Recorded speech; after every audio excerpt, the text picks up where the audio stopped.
delegates to the world's Parliament of Religions, ladies and gentlemen, welcome to the afternoon session of the opening day today, the 11th of September, 1893.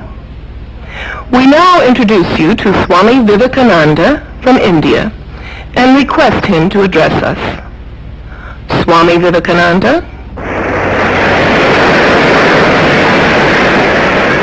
Sisters and brothers of America,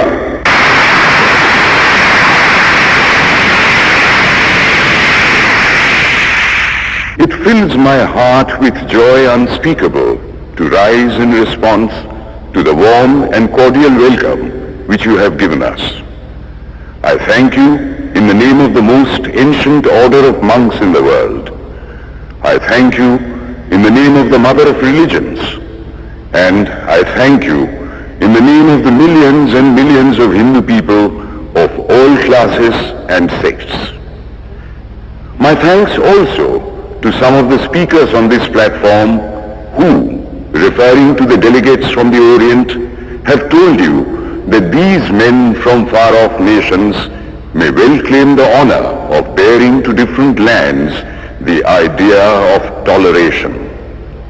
I am proud to belong to a religion which has taught the world both tolerance and universal acceptance.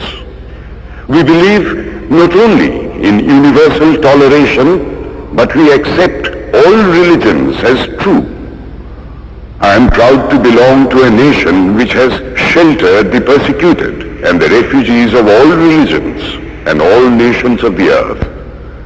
I am proud to tell you that we have gathered in our bosom the purest remnant of the Israelites who came to southern India and took refuge with us in the very year in which their holy temple was shattered to pieces by Roman tyranny.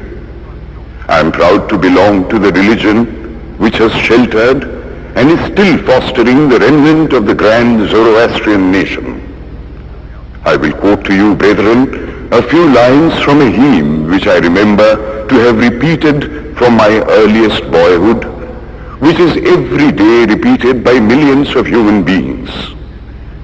As the different streams, having their sources in different places, all mingle their water in the sea, so, O Lord, the different paths which men take through different tendencies, various though they appear, crooked or straight, all lead to Thee.